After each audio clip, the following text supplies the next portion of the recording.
Good evening. Calling to order our Budget and Finance Committee meeting for Thursday, June 8, 2017. I'll just throw in a really quick pre-comment, if possible. Like I said in last week's press conference in Southeast Delco, there is a systematic dismantling of education underway. Federally, there is clearly no interest in supporting minority communities through education, and clearly on the state level, students of certain race and wealth standards are the only students eligible to be educated properly. And lastly, on a local level, boroughs have become unfortunately complacent in allowing collection rates below 90%. With that, we have been presented with the state's suggestion of subsidies for the upcoming school year, and with the increased pension payments growing over 32% this year. 32.04%, correct. That combination has left us with a budget gap of a little greater than $3 million for the upcoming school year. Tonight, we will talk about some of our various options, talk about some of the tough decisions. I think our district has been incredibly proactive on a lot of topics, such as outsourcing busing, food service, maintenance, a lot of decisions that our counterparts throughout the county haven't even decided to think about doing. These things have saved us money. These things have allowed us to stretch. We robbed Peter to pay Paul in a lot of ways. Jeff and his team has been incredibly proactive in looking for savings through renegotiating just about almost every vendor contract we have, and refinancing our debt structure. So right now we are faced with probably the stiffest gap in funding that we've had since I've been on the board. I think over the past few years we've been, I think, very conscious of our tax increases. I think they've been relatively light, relatively moderate, which is good. It helps our taxpayers stay in our homes a little bit longer.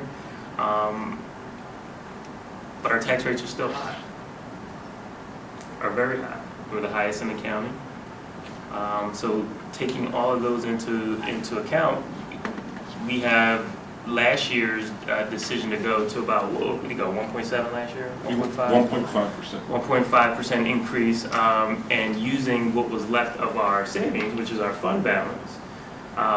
This year, we do not have that flexibility to use that fund balance like we have in the past to paste over our shortfalls that we face. So the only other real option is to look at a combination, a tough combination of reducing expenditures and increasing revenue to make up that $3 million. So we'll have that conversation tonight. We're going to take in every possible concept, every possible idea.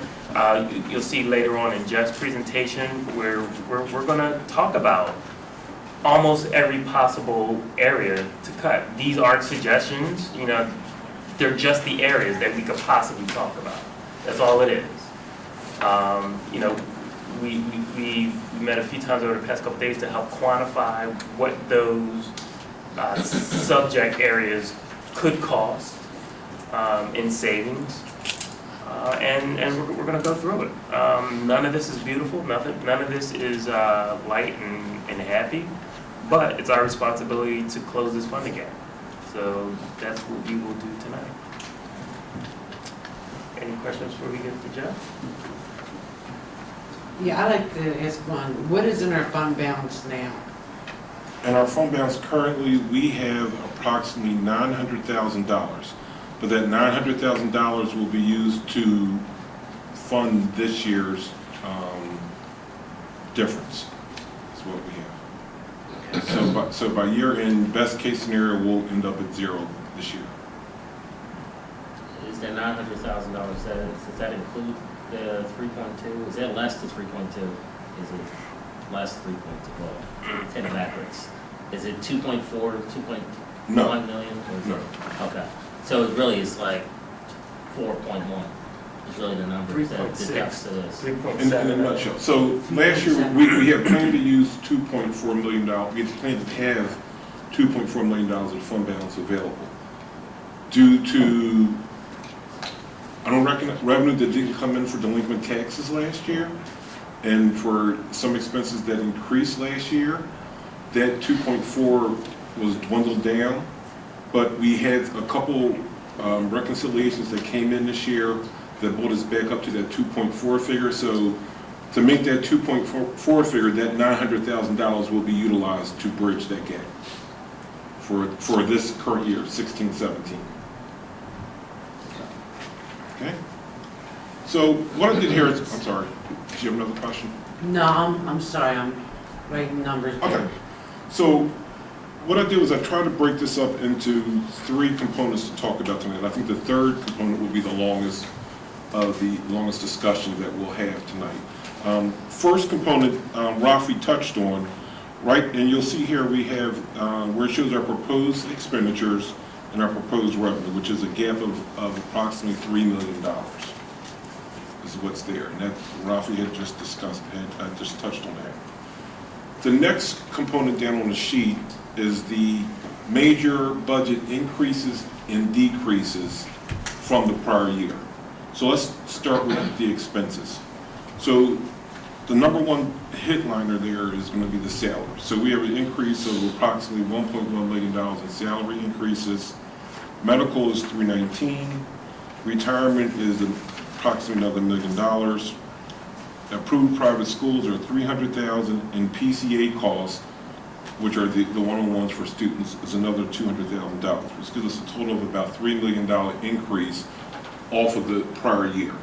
Now we've been going through this year's expenditures accounts and trying to, with a fine-tooth comb, cut out everything that we could see, everything that we could imagine, and it's tight. I'll be honest with you. If we have a bad winter, we're going to be in trouble with our utilities. If we have bad snow, we shouldn't have the fear of a roof coming off because we have no roof, so that shouldn't be an issue. But this is where we are expenditure-wise. Again, our biggest, just like any business, just like any school district out there, our biggest and our heaviest expenses are going to be our salaries and benefits.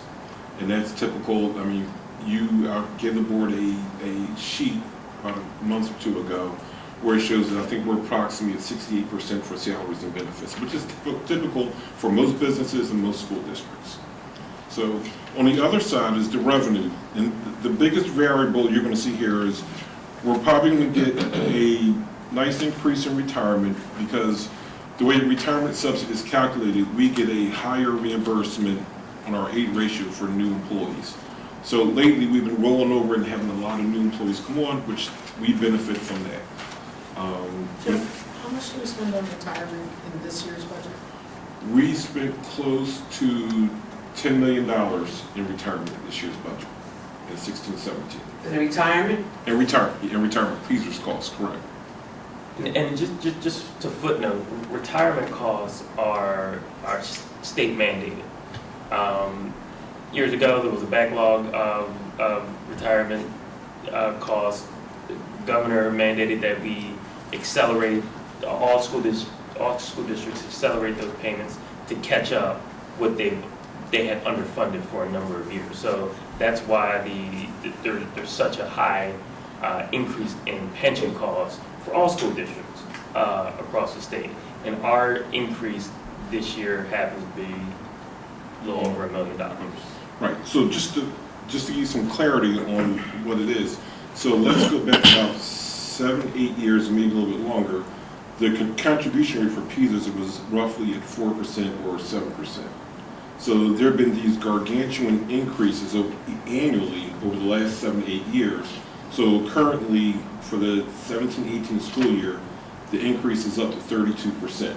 So keep in mind, years ago, it was down in the 7, 8 years ago, it was down in the 4 or 6% range. I don't have the exact calendar in front of me. But so keep in mind, every year they've been throwing it up about 20%, tacking it on every year, tacking it on. Not just William Penn, but every school district. But it hurts us a little bit more than it hurts others. Okay? So you'll see there on the revenue side, what I did was I wanted to show what the major differences was coming up. So currently right now, state funding, we're anticipating approximately a $300,000 increase in basic ed funding, roughly a $125,000 increase in special ed funding, an additional $140,000 in Plan-Con money. Plan-Con is the money that we get from the state for construction projects, and this has been in the backlog with the state for the last 4 or 5 years. They just passed it, so we did get some extra money this year. We anticipate getting an additional $140,000 for the year upcoming. PDE has also currently right now decided to cut, I believe it's 10% of the transportation budget, not just William Penn, but statewide. So there's a lot of conversation out there that certain legislators will not pass or not vote for a statewide budget if they cut the transportation. So that remains to be seen.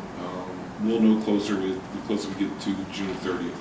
A lot of the districts are budgeting their transportation subsidy flat. Some people have taken it out. No one has increased it. So depending on what district you're in and what your cash flow is to determine how they budgeted that. One of the areas you can see that we did decrease was Title II money. So we budgeted a decrease of approximately $230,000 there. Title II coming up with the new government in place. From what we understand, it's going to be a more of a competitive nature on who gets the funds.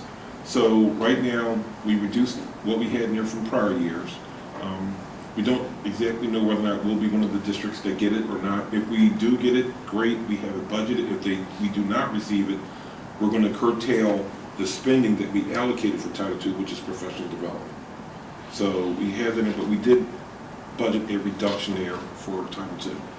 Another area we did increase was our access subsidy. And again, this is another area, if the current administration cuts it, and there's been a lot of talk that they may cut the access money, they may cut it through the Affordable Care Act restructuring, we may lose that. So right now we have $350,000 budget for access, an increase from the prior year. But again, if the administration does whatever they do, there's a possibility we may lose that. But right now we have a budget. Quick question about Title II. That's more of a reimbursement. So when you say we might curtail some of the spending, You have to be granted the award as a federal award. So if we're granted the award, then we spend the money we get reimbursed for. Okay. However, if we do not receive that grant or the acknowledgement that, hey, Have that spending. right, that's a line item that we just won't touch. And what do we generally spend? What are just some items that we use for Title II Jane, you want spending? to touch that? Any of the professional development that we do where we bring people in, part of it is Success for All. It has been Read 180 this year, and it has been where we brought the teachers in for curriculum writing. Will this negate all professional development? It will negate a lot of it, absolutely, only what we do internally. So there'll be no outside. When would we know if we qualified under the new, they're still working on the federal budget. Correct. When would we know if we could apply or not apply for Title II? We think we'll know mid-June. Mid-June. That information's supposed to be coming to us mid-June. So they're gonna tell us the process for applying for the money? Correct. And then when would we know if we got the money? Well, we have to have it to them by, I think they're gonna extend it, because we always have had to have it to them by June 30th. I think they're probably gonna extend it Give till, to August 1st. yeah. And then how much time do they get to tell us? Like, because if they waited till November, it would be hard to get PD in line. We don't know. Okay. There's a lot of it that's unknown at this time. And at the last federal program coordinators meeting, we did sort of press the woman from the state about it, and she said that she really does not know any more information. Got it. And just to put this in perspective, and this may not affect other districts in our area, because of our high number of free and reduced kids, we get a larger amount of federal programs than a lot of our neighbor districts. Upper Darby probably gets equivalent to us, but the further out you go, the more affluent districts do not receive as much federal funds as we do. Okay? So, right now, we haven't heard much more, we haven't heard anything coming out from the state, any type of other further discussions. Generally, you hear a little bit more by now, which is a little shocking, so I'm expecting to hear a little bit more in the next week or two. If not, the numbers we have here are the last numbers we were given in February. And that's kind of where we're at in our state subsidies. So before we bounce down to the next section, any questions at this point? Right. So before we bounce down, I want to touch on that last line. And Rafi, you had spoken on this. Last year, we used fund balance of 2.4 million. It's a one-time hit. And honestly, we did that, and this, which is actually the reason why we're in the predicament that we're in right now with the large budgetary gap. Because it was one-time money, and trying to make up that one-time money is the dilemma that we're in right now. So, and we've been doing it for the last couple of years. I went back through the last couple of years, and we've been utilizing fund balance to deflect and deter away from raising our taxes is what we've been doing. And to keep our tax rates Correct. increases relatively low.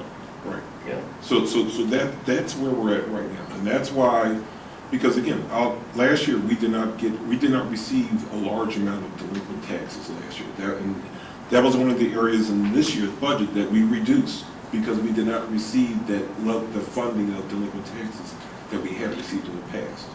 So that was one of the areas that really gave us a wobble last year and ate up a good chunk of that fund balance that we were anticipating.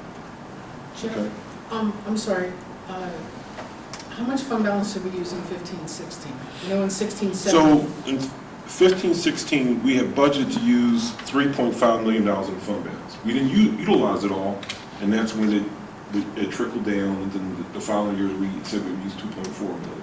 Got it. And what about 14-15? 14-15, 3.6 million. What was that?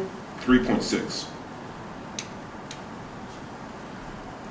So in some ways, we've been doing the job of the state government and the federal government, right? By using our savings to try to keep programs in place and keep the taxpayer load down as far as possible. And just to put it back in perspective, you know, the standard cost of living increase every year is that index increase. You know, everything else around us grows by that 3.5% every year, which the state allows us to increase taxes to that standard cost of living increase. So if we're going 1.5, 1.7, you know, while all of our other costs around us are growing, we're not growing what we're able to spend. Your rate of revenue is not growing at the current. And then add in, you know, the pension increases, which are increased by 30%. If we're only raising our revenue by 1.5 to, which is great for our taxpayers. I mean, I think, you know, even though it's been more than zero, I think we've been relatively responsible with our tax increases the last couple of years. Comparatively to districts who are wealthy, I could disagree, but I think our tax increases have been relatively low. I mean, they've been in the ones. which, you know, it's been great. Question. Are you gonna ask a question? Jeff, you know at hand at this time for this year, how many foreclosures we have in the district alone? I do not know, I've not researched that. I've never had the opportunity to research that. But, and how is our rate collecting the delinquent taxes? Is it up like 89%? So our collection rate for real estate taxes for the last 7, 8, 10 years has hovered in the 89% range is where we hover. And- Okay, And so, thank you. the folks who do pay taxes, their taxes are 11% higher because of what the people who don't pay the taxes aren't paying. Because like their responsibility doesn't go away, it just falls on the folks who do pay the taxes. So, you know, that's a huge number. I get that, but I also No, this is know, more for the public. I also know, working with the county and getting delinquent taxes, that we are now into a lot of foreclosures. People are actually walking away from it, and not just for taxes. Right. Not just because either out of work, what have you, there's numerous things. Right. Now, I'm not sure about the foreclosure figure, but I know that the amounts that we turn over to the lien list have been relatively stable for the last 7 to 8 years. Yeah, Now, once it gets to lien and how it translates to foreclosure, we generally don't track that. However, we have looked at the amount of the lien list, and that, again, that has remained stable just as the collection rate has remained stable. You can kind of predict where certain boroughs are going to be. The history hasn't fluctuated too much, to be honest with you. okay, thank you, Jeff. It's okay. We're talking about taxes here. I mean, if we look at what 3.2 million gap we have, hypothetically, I hope it doesn't, we don't consider that. But if you went up to 3% tax increase, where would that put this 3.2 million gap? Well, so you jumped ahead to another page. I was on there. Oh, So hypothetically, let's just say you raise a 3% tax increase, is what you said, and you jumped ahead a couple of pages on me, but it's okay. Oh, I didn't see that. No, it's fine, it's not a problem, we're cool. So if you go across, what we did was, actually, Brian did a great job of breaking out what it would look like. So hypothetically, a 3% tax increase for a house assessed at $50,000 would be a $66 increase annually. That's what that would be. Yes. And on up to a house for a $100,000 assessment, it would be a $131 increase annually. So we have this grid here that we provided so that folks would have an idea. A lot of times we talk numbers, and we wanted to put this there so folks could actually see what it looked like. So 3% generates 1.3 million about? Correct. So we could subtract, we could subtract that from the 3 million we're over. And then have right.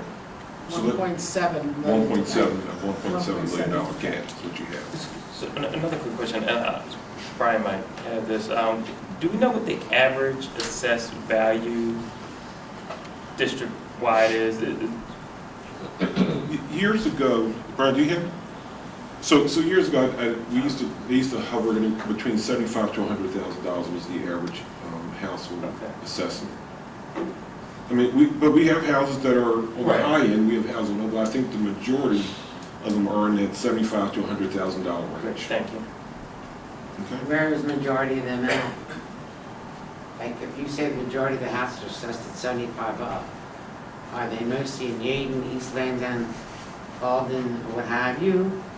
I mean, that's where we need to know where a majority of the houses are assessed at 75 up to 150,000. Do we have that as like where majority of them I are? wouldn't, I You can wouldn't get know. that from the borough. Can I? Yeah, absolutely. Thank you. So let's go back to the original page we were, I'm sorry, were there any more questions before? Okay, so right now, so we're sitting with a $3 million cap. So as Rafi stated, this week we had several discussions between Rafi, board president, and the superintendent and myself, discussing what possible cuts there were, or what could we throw out there. So we came up with a list of primary budget cuts. The ones on the left-hand side, on the bottom of the sheet, are the primary budget cuts. A lot of these cuts are related to personnel. And what we try to do is we try to come up with cuts that were least impactful on in front of the kids, is what we try to come up with. So that's what the left-hand column is. It's those cuts that are, and don't get me wrong, not having these positions available, not having, there is functionality that these positions do that other people have to pick up the slack. So those are the left-hand column right there. Okay, between a reorganization of our security team, administration building level reorganization, building level reorganization out in schools, and administrative reorganization within this building here. Okay. Go to specifics here because these personnel have not been talked to. We have not talked to the bargaining units in a formal sense. We've had light discussion with the bargaining units regarding all these personnel things, but nothing formal. But didn't we just settle on contracts on them? Yes, we did. And so they're already under contract for 3 to 4 years. 3 years remaining. 3 years? Correct, there are 3 years remaining on. So there are 3 years remaining on the teacher's contract, and there is 3 more years remaining on the contract for the support staff. And Act 93 is, A 1-year deal 1 year. right now.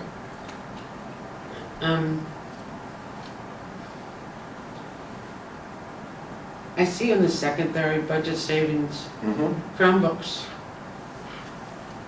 You were thinking about cutting them? We put every option out there. Yeah. You know what's, This is just putting everything. I know, Yeah, I'm yeah. just trying to, how much do we just pay for Chromebooks? Probably about the same amount you see right there, roughly 188. 175 to 180 is probably about the same amount. So let me rewind it. We probably paid close to 140, 150 for the Chromebook, but there was other fees associated with it as far as insurance and getting certain licenses and so forth. So the actual cost of the Chromebooks wasn't the full 180. There's other costs that come along with that project. I'm not looking at it, just from, I didn't look at it before I got here, is that there was a personnel increase when we did the Chromebooks as well. What was that? There was another tech that was added on to that. in that area. That should be on the table with the Chromebooks as well. Correct. Okay. But it's not in there with that It's not 180. in that figure. So what's that cost? I don't know. could we talk about personnel issues Well, no, but- in executive Yeah, session? it just, I was just asking about the increase. Yes, Yeah, yeah. yeah, so that was taken into account, Make yes. sure. That's fine. Well, Also, what is missing is busing. Correct. So the one option was to eliminate busing. So if we eliminate busing and in its current format, that would eliminate busing for all of our students. However, we would still have to provide busing for charter school students and special ed students. So going through the calculation, we would save approximately $1.6 million if we were to eliminate busing. All busing for students? Correct. But you would still have to provide busing for special I ed understand. and charter schools. but aren't we by state required that if you live above the 2-mile radius, we must bus? If you have to go over a bridge, train tracks, whatever, isn't that a law mandate? I assumed it was. I mean, I guess I should assume. Right, you wanna- If the district provides transportation, then those factors come into play as far as who qualifies for a bus or not. If the district was to not provide transportation, then that stuff goes out the window. But legally, PDE requires that you provide transportation for charter students and for any special ed student who requires curb-to-curb service through their IEP. And private schools as well, right? Private schools would get cut as well. Okay, cool. It's just charters and Private special ed schools students. will be cut out. Okay.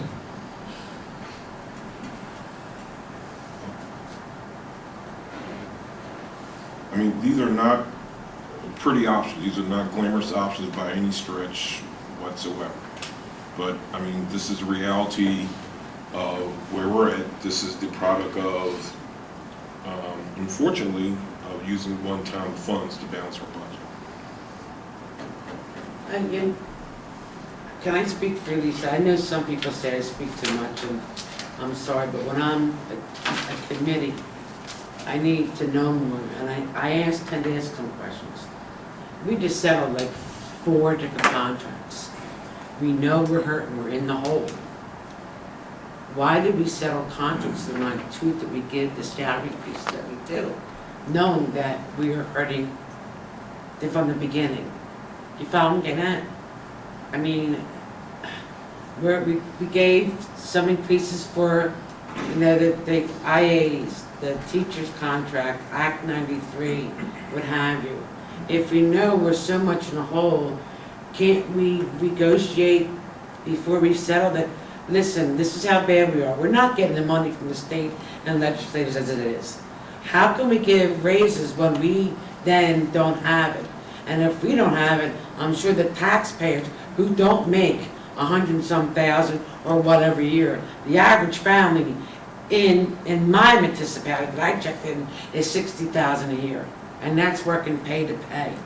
There are some companies that haven't had a contract in 3 years, and they're not even talking negotiation time, so they're kind of hurting too.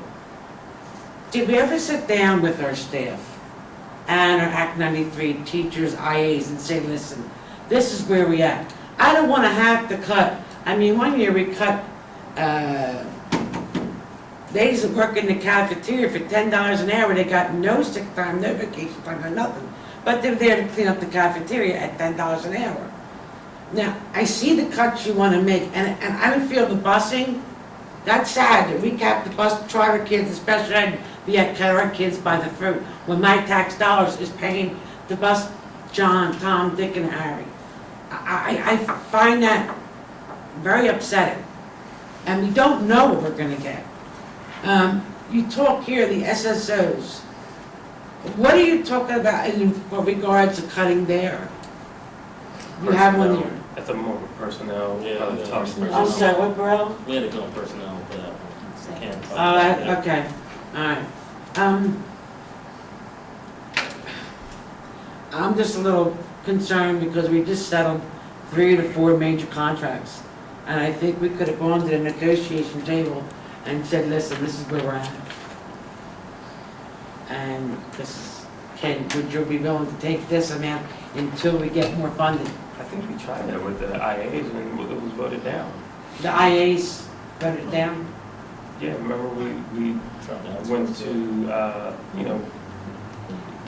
to, taking data regarding outsourcing, just to see what the outsourcing could cost, and I think you voted it down, so, I mean, not you, but, I mean, the board Yeah, I worked voted on it their down. contract over 4 years ago, and, I mean, they were pretty much forthcoming. The only ones that gave back money were the teacher that year. I didn't do any negotiation this year. No, I'm talking about, was it a year, maybe a little over a year ago, we had preliminary discussions regarding taking in an account, an idea of what it would cost if Yeah, we went to possibly outsource our IA. yes. That action didn't pass the board, so, but, those were some cost cutting things. I mean, that, I'm not saying that, I would have, voted for doing that, but we wanted to get an idea of what those costs were, but as a board, we voted it down. Because you still would have got the same IAs, but they'd be outsourced by a company that would take them, like the buses, we still have the same people that were applying, that worked for us, now they're working for Right, it's just that we would have probably Yeah. saved a little bit of money. But I believe the consensus at the time was to people that touch our kids as far as with our Yes. kids every day, we kind of want to leave those alone. Because we don't want to let that quality of service diminish based upon just saving a dollar. No, but that's what, I think that was the Marion was saying. consensus at the time. Yeah, that's just what Marion was saying, there's an issue, it's just why didn't we go to those groups? Yeah, that's. We actually did. And one of the things that impacted the teacher's contract this time was making up for their give back last time. Right, in the contract before, they went a year without raises to help us meet our budget. Yeah. And we had, when we went to the table, we had to bring that money back in to the contract, right? You gave us, 1.5% in this year, so we started with 1.5%. I mean, I think for me, just me, our staff has been very generous, with taking on more healthcare. Yeah. We are, among the lowest paid at certain categories. I want to be careful how I word that. Incoming job and I think middle, we're not very competitive. But, there's only so much you can do when you go to the table. And we do pride ourselves in having good relationships with our staff. And, not like Philly, where they've had no contract for three years now. So just, I'm not doubting my staff. no, No, I'm just saying, I mean- I wasn't saying you were, I was talking about relationships. Right. So- Why so- we settled those. so I'll follow up on what Ms. Hoffett just raised. So a couple of years ago, we did have that where the teachers renegotiated their contract in the final year. Act 93 renegotiated their contract in the final year. And the other group that did it were the administrative assistants. So we did have that three maybe years ago, and their other prior contract, where those three groups did renegotiate the final years of their contract to make a financial ease or ease the burden for the school district. So they took less amount. Correct. And what was that amount? I don't remember. It was basically they took half of the increase that they were allotted in their agreement for those final years.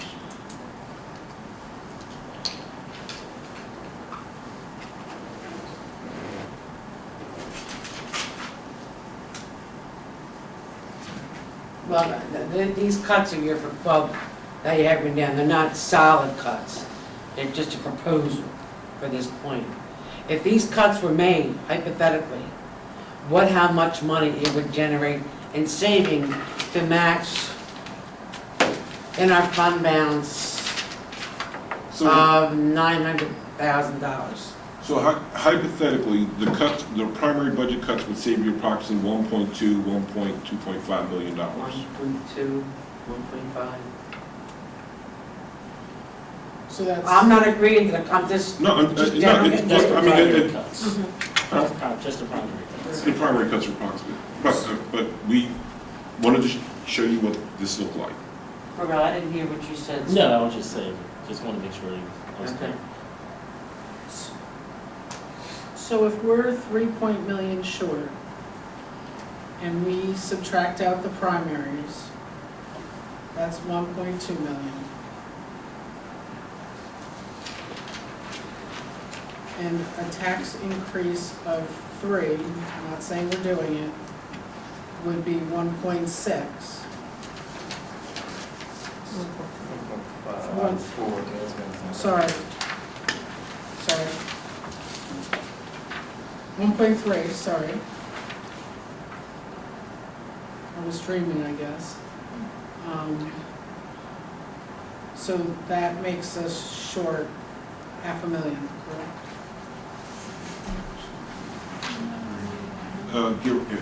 Give or take, yes. Good.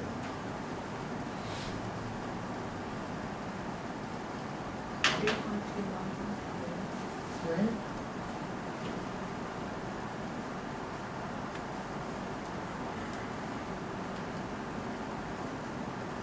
little over half.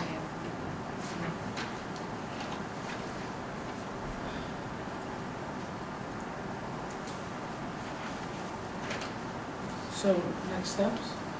I mean, So I think I would really ask this board, prior to, I'm not asking for anybody to make a decision today, but prior to our business meeting in June, I'd love to have maybe a package that we can all agree on, that we can all go into, with a little bit of cut here. I mean, we're probably, unfortunately, not gonna be able to go zero for an increase, but a little bit here, a little bit there, to make sure that we're not killing any one group, but all agree on a package. It's clearly gonna take some amount of cuts, but I think with the right mix of, cuts and a little bit of increase, I think we could balance this budget. Jeff, just real quick, you talked about some of the tax increase rates that other districts have already agreed to. Can you give us just a brief where other relative districts are? So if so I know that Southeast Delco is past their budget. And for some reason, I believe it's 2.9. Southeast Delco is 2.9%. and fund balance? I don't know. I don't recall. So for the 14th meeting, can you get us a list of, Sure. like, whatever's available? Yep. Actually, they just sent a questionnaire out that you did, so I'll try to get the results from that. But so I know that. Well, so in Delaware County, there's certain school districts that did not raise taxes. I'll get those out the way. Those are Marple. Those are Ridley. Marple has $1 million homes, which is not our profile. They're able to do that. Ridley just had a new facility built within their district, again, which boosts up their assessment value and so forth, so Ridley did not raise. From my understanding from my last meeting, I believe Chichester utilized 1% increase, but they also used $1 million of fund balance. I think we did cuts also. And they did cuts as well. I'm not sure what Interboro's increases, but I know Interboro did a lot of cuts as well. And a lot of the cuts are basically through attrition. As people are leaving, they're just not replacing certain positions, or they're reallocating their staff. I believe Springfield and Garnet Valley are in the 2.4, 2.9 range, in that range, both districts respectively. And they're relatively wealthy. Right. Again, Radnor, I believe, increased 3.03%. And they went for exceptions for retirement. The biggest one closest to us is Upper Darby. So from my understanding, Upper Darby is currently a 2.9% increase in utilizing $7 million of fund balance. Maybe So, some cuts too, right? and they, I'm not sure what they did with their staffing. But if you remember last year, Upper Darby went 0%. And they used a nice, humongous chunk of their fund balance. Which is kind of similar to what we did, but they had a larger fund balance, and they were able to, it gives them a little more flexibility.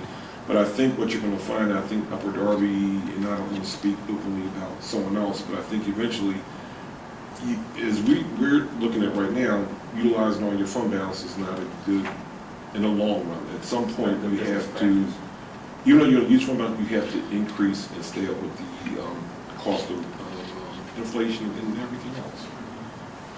But I will get the increases that all the other districts in Delaware County have had. Can we get the fact that these other boroughs also have a greater tax base? Yes. Like businesses that help them.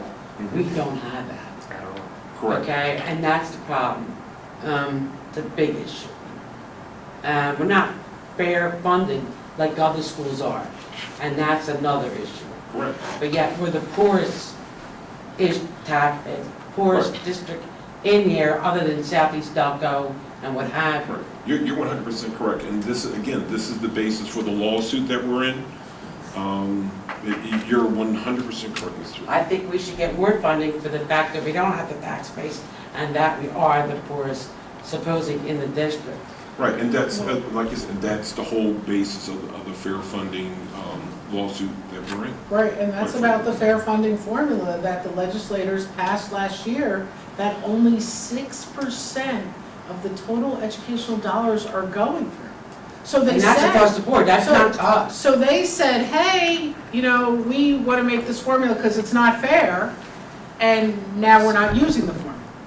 They could say all money, period, goes through the formula. William Penn could survive. We would know our means. We could make 5-year plans. As of right now, we can't plan for anything, right? We plan 9 months by 9 months, right? And then wonder who's going to take a stab at us. But they're choosing not to use that funding formula. If they did, whole different story. Tonight doesn't happen. Unless they're using the funding formula for new money, Right. not old money. 6%. Right, and that's the issue. Quite frankly, it's the old, when I say old money, it's the, before the, so basically, they're not taking money away from anyone else who wouldn't necessarily get the same equivalent amount. If they put all the money that they had for education through the formula, certain districts would not receive the same amount of funding. That's the issue. And that's where we're getting the short end of the stick. And because what compounds it is, when you think about it, is they're not putting a whole bunch of new money into the system. It's only 125 this year, Well- 125 million? At best. What was it, Fred? 125 or 150 million. 125 statewide, so out of Statewide, not- 500 school districts, you know, it's like throwing a bone in the middle of a bunch of dogs, and you know, but yeah, so they're putting that through the formula, you know, so they're saying, okay, you got that formula that you were asking for, but there's so little of it that gets distributed fairly, you know, through that formula that it's almost why even have the formula. I mean, we appreciate the formula, but Add the 125, what did we get? 300,000. You got there. Right there. You probably, Right there, you got 300 $300,000. basic ed, 125 Okay. seat. You 2.5 teachers. probably pulled with about $600,000. and our pension increase alone was $1 million. You know what I mean? And so keep in mind, so it looks great that we got the pension increase, but again, you're getting an increase of money that you're putting out. So it's kind of a smoke and mirror thing. It's great for us, but we're getting back our money in a nutshell. It looks great. Oh wow, the state gave us money, and we're great that the calculation is the way it is. However, it's our money that we're getting back for retirement. So, Mr. Cobb, now how creative can we get on the revenue side? How creative can you get as far as, can we make some kind of money? Is that a possibility for a school district to make money in any kind of What capacity? business you want to get in? I I have don't ideas. know. I don't know. I don't know. That's lots for tots. We have to be a nonprofit. I mean, that was my next question. I'm not exactly sure how much, I think, again, we're not made, I think if you're gonna make money, quote unquote, make money, at some point you be a business and then you're gonna get taxed on making money. That's true. So, again, I don't think school districts are made, I'm pretty sure there's some I type mean, of as far as law. advertising and sponsorships and. That would give us Well, 50,000. I think you can get something there. I know you won't get taxed, at least I think you don't get that, that's a solicitor question. I just don't know how much we can sponsor, or how big, you know, we can get. And that's probably more of a borough question, right? So, I mean, we talked a little bit before, you know, just about how our boroughs, like for example, what was Ridley or Chi that had the new development? Really just had something built in there. And that gave them a That- huge windfall of Of revenue. assessment, it gave them a new assessment, it added to their assessment value, which, So, you know, new construction, you know, eliminating foreclosures, you know, helping sustain businesses, helping sustain seniors. I mean, those are things that I think our boroughs can help us do. You know, I know my borough has a huge surplus. You know, these are things, this is where those partnerships between our borough governments and our school governments can be really, really important, because they can help us, you know, they can help stimulate businesses so that there are more there's more tax revenue. Having a home buyer program to, suck up some of these foreclosures that we're not getting any revenue on. Like, these are things that, unfortunately, as a school body, we have no control over. But, I think our boroughs can be very, very, very, very helpful here. And help us be the enforcement side of the collection, for businesses who choose not to pay their property taxes and their school taxes. I mean, who don't educate their children here and don't live We here. just had our breakfast with the other brothers. And that was a. And I that was think we pretty should good. have another one. I totally agree with you. And I think it should be it's June 8th now, right? Mhm, If I had my date correct. mhm. You did. So I know Darby, they had mentioned what they're doing, Yeah. and we were really, wow. Yeah, that was good. And we need that to happen across the board, so they know that we're trying our hardest Yeah. to work with them as much as we want them to work with us. That's a great point. Can we, maybe over the next couple of days, think of a date for part 2 for that meeting? Mhm. And I know, what was the date for Leanne and Margot meeting? June 16th. June 16th for who? Next Friday. Margot Davidson and Leanne Kruger Brannicky will be having a town hall. We're not related to it, they're just using our facility at Green Avenue High School auxiliary gym, I believe. Somewhere's over there. If you go at 6 o'clock on June 16th, Friday, they'll be there to talk and answer questions regarding this year's budget. Not necessarily related to schools, but the entire budget. And that's a start. Yes, Yeah. correct. No, it's good. Correct. I think there's lots of people doing lots of nice little pieces. The fact is, our system is broken. And it doesn't get better fixing little pieces, right? There's a House Bill 76 to eliminate property tax. That's fine, but it actually freezes in, holds harmless, and the inequitable funding. So that means we're in the same boat going down the bad river anyway, If not worse. right? If not worse, and it could very well be very worse. So no politician that we've elected has been brave enough to actually fix the problem. It's a statewide problem. This state contributes the least amount of revenue towards educating their children of any state in the union, right? These are things that don't work in our favor. We used to get funded at 50%.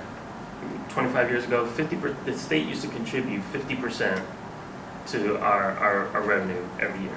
Our budget. They're down to 37%. So, and our taxpayers are feeling it. I mean, Marion, you talk to taxpayers probably more than anybody. I have a guy called me today, he's losing his house. As we speak, and I feel like I'm getting choked up. It's hard. So those It's hard. seniors come to us. They don't go to the senators and state reps who have voted to reduce that funding. They don't go to them. They go to us.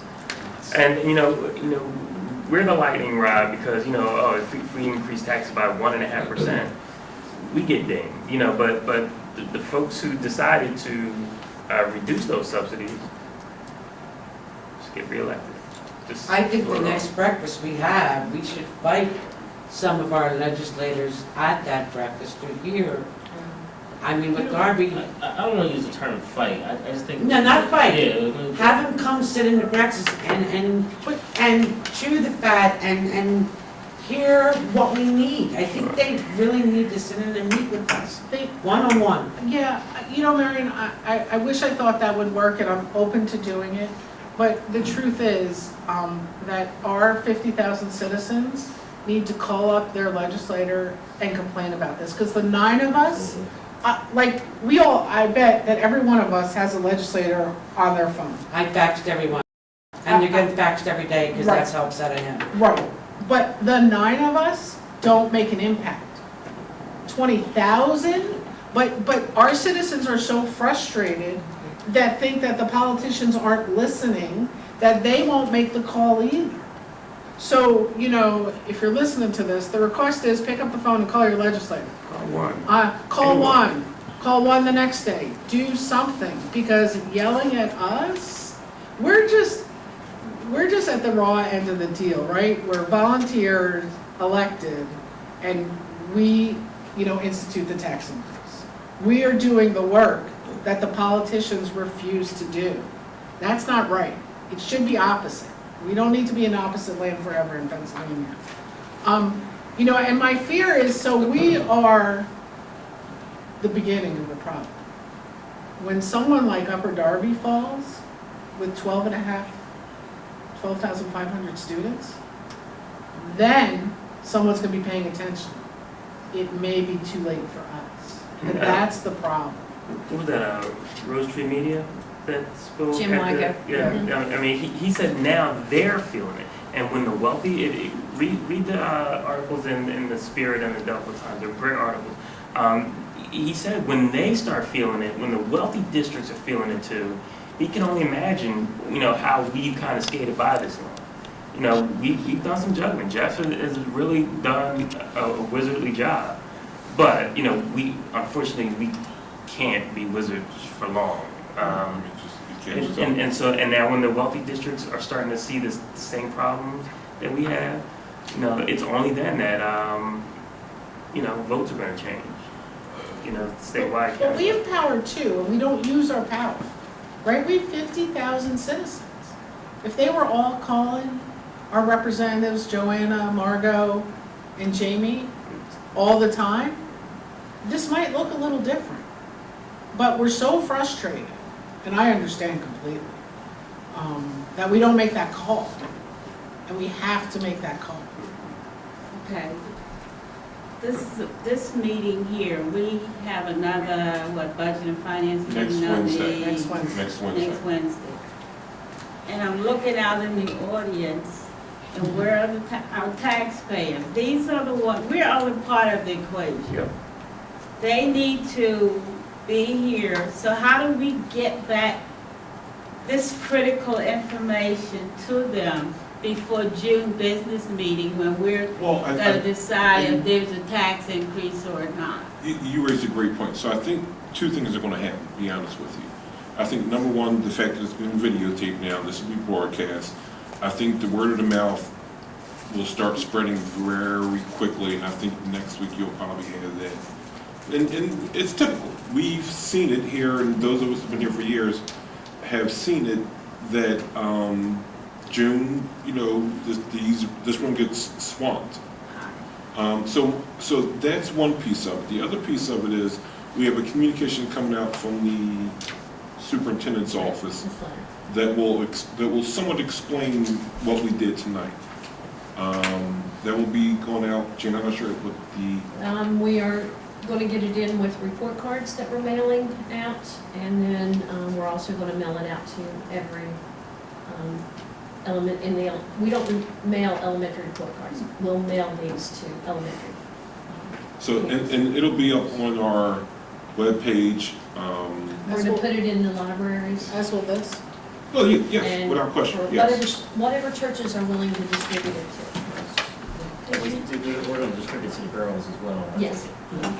And We hear that cliche, what are we getting for our money and why, my taxes is rich. I think it's critical that they know what this entails. And then, right after this, after we adjourn, we'll have a few minutes of executive, just to kind of talk about this category, first primary budget savings, just for a few minutes. So the meeting on the 14th will be 6:30 again, right? Correct, yes. So before we adjourn, I know that was a lot. Does anybody on the board or in the public have any questions? I just have one comment about the assessments. I think it's critical for us to know where our assessments are. Because the average home in Darby is, I believe it's it's under $50,000. And for a full 3.7 increase, it's $81 per year. Right. I think that's something that we need to start putting out there and let the public know, that the increases are not as drastic as people think it is. When you look at it, some of them are $20, $11 for 0.5, increase. I mean, at a certain point, It, we have to start looking at it that way.